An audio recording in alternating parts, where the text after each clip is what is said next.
안녕하세요. 미조용 버썰입니다. 오늘 이야기는 형제가 겪은 무서운 이야기인데요. 어떤 이야기인지 지금 바로 시청해 보겠습니다. 시청 전 멤버십 가입 한 번씩 부탁드리고요. 이야기 시작합니다. 저는 부산에 거주 중인 30대 직장인 남성입니다. 제보하는 사연은 과거에 겪었던 너무나 기묘한 일인데 해당 일은 저 혼자가 아니라 친동생과 같이 똑같이 겪었던 일입니다.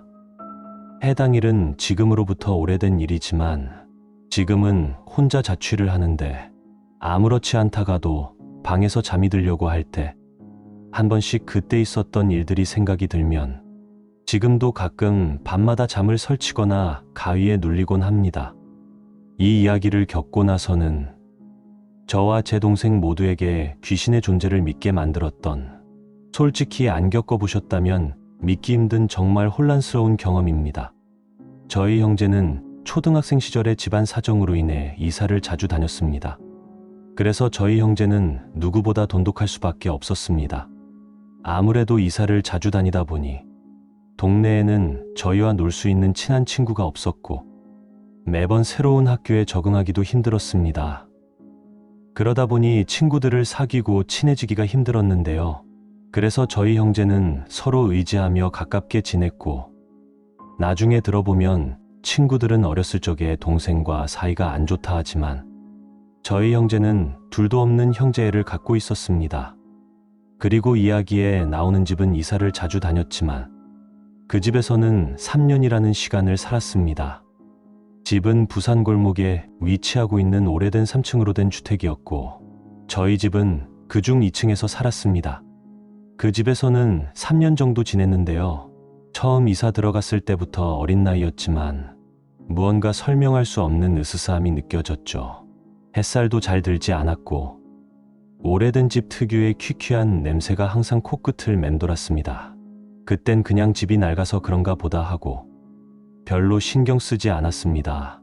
하지만 시간이 흐르면서 조금씩 이상한 일들이 생기기 시작했습니다. 주로 혼자 있을 때 그런 일이 있었는데요. 가장 먼저 느낀 건 소리였습니다. 혼자서 컴퓨터를 하거나 공부를 하고 있으면 위층인 3층에서 발소리가 들려왔습니다. 하지만 저희가 살던 집 구조상 3층은 사람 사는 곳이 아니라 창고로 쓰던 공간이었습니다. 그 2층엔 아무도 살지 않았죠. 그런데도 밤마다 쿵쿵 누군가 천천히 혹은 빠른 걸음으로 방 안을 돌아다니는 듯한 소리가 아주 또렷하게 들려왔습니다.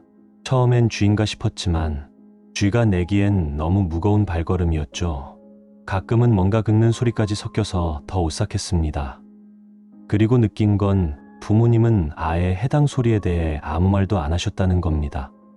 제가 윗집에서 무슨 소리가 난다고 하였지만 부모님에게 돌아온 이야기는 장난스러운 대답이었죠. 그 다음으론 눈에 들어오는 정체를 알 수 없는 잔상이었습니다. 저와 동생 모두 각자 다른 시간에 비슷한 일을 겪었는데요. 어둑한 거실을 지날 때면 문틈 사이로 까만 뭔가가 슥 지나가는 걸 본 것 같았습니다. 처음엔 눈이 피로해서 그런 줄 알았지만 그런 일이 한두 번이 아니었습니다.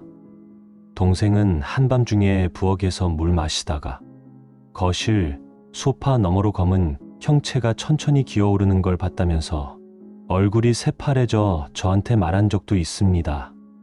그때는 피곤해서 헛것을 본 거겠지 하며 넘겼죠. 그러다 저 역시 잊을 수 없는 경험을 하게 됐습니다. 어느 날 밤 자고 있는데 누군가 제 귀에 대고 굉장히 낮은 목소리로 가지마 하고 속삭였습니다. 너무 선명해서 순간 벌떡 일어났어요. 방문을 열어봤지만 복도는 쥐죽은 듯 고요했고 동생의 방에서도 아무 소리도 들리지 않았습니다. 식은땀이 흐를 만큼 몸이 굳었지만 다음날 아침엔 그냥 꿈이었겠지 하고 스스로를 다독였습니다. 그런데 얼마 지나지 않아 동생이 다급하게 저를 찾아왔습니다. 형, 어젯밤에 이상한 걸 봤어. 동생은 침대에 앉아 겁먹은 목소리로 말했습니다. 자다가 깼는데 방 한켠 구석에서 검은 그림자 같은 게 뭉클뭉클 피어오르고 있더랍니다. 그게 꼭 사람 모양은 아닌데 분명히 무언가 새까만 것이 존재하고 있었다고 했어요. 동생은 그 형체가 너무 무서워서 눈을 질끈 감고 이불을 뒤집었었지만 이불 밖은 괜히 더 차가운 한기가 감돌았답니다. 그런데 그 순간 귓가에 아주 작게 가지마 라는 목소리까지 들렸다고 했죠. 그 말을 듣자 제 심장이 철퍼덕 아래로 떨어지는 기분이 들었습니다. 제가 며칠 전 들었던 바로 그 목소리였으니까요. 그제서야 우리 형제는 서로 각자 혼자만의 착각이 아니었단 걸 깨달았습니다. 설명할 수 없는 일을 겪었다는 사실만은 분명했습니다. 우리가 본 게 정말 귀신인지 아닌지는 알 수 없었지만 그곳에 분명 무언가 있다는 걸 확신하게 됐습니다. 그 후로 저희도 그 집에 뭔가 들러붙은 게 아닐까 하는 두려움에 하루하루를 보냈습니다. 그리고 부모님에게도 해당 이야기를 했지만 너희 진짜 왜 그러냐며 화를 내셨는데요. 하루는 집에 동생과 제가 단둘이 있는 날이었는데 동생이 저에게 욕을 하는 겁니다. 저는 지금 무슨 말을 하는 거냐 물었지만 도저히 초등학생이 사용하기 힘들고 평소 동생에게 들어본 적도 없는 욕을 저에게 하기 시작했습니다. 저는 동생에게 왜 그러냐고 물었지만 동생은 그러다가 저에게 폭행을 하기도 했고 도저히 참을 수 없어 저는 동생과 싸우기도 했습니다. 그리고 나중에 동생과 이야기를 해보니 동생은 제가 욕을 했고 무서워서 아무 말도 안 하고 있는데 제가 동생을 폭행했다 하더군요. 결국 해당 일은 부모님에게까지 들어갔고 저희는 조금씩 사이도 멀어져만 갔습니다. 분명 지금도 생각나지만 동생은 다짜고짜 저에게 입에 담을 수도 없는 욕을 하였으니까요. 그런데 동생은 제가 그랬다고 이야기하니 어처구니가 없었습니다. 그렇게 동생과의 사이도 점점 나빠지기 시작했는데요. 2년 정도 지나고 나서야 겨우 그 집을 떠났고 새 집으로 이사하고 나서는 더 이상 기이한 일을 겪지 않았습니다. 그 후로 세월이 흐르며 차차 그때의 기억도 희미해져 갔습니다. 물론 동생과의 사이도 원상태로 돌아왔고요. 악몽 같던 기억도 시간이 지나니 점점 묻혀가는 듯 했죠. 그렇게 시간이 흐르던 어느 날 어머니께서 우리가 예전에 살던 그 맨 2층 집 이야기를 꺼내셨습니다. 대화 도중 문득 어머니께서 갑자기 그 집 얘기를 꺼내시면서 고개를 갸웃거리셨습니다. 근데 그 집 말이야. 전에 살던 사람들도 좀 그랬대. 애들이 밤마다 악몽 꾸고 뭔가 봤다고 소동을 피워서 오래 못 살고 이사 갔대. 그 말이 제 머릿속에 망치처럼 박혔습니다. 동생이랑 저는 동시에 서로를 바라봤죠. 믿기지 않았습니다.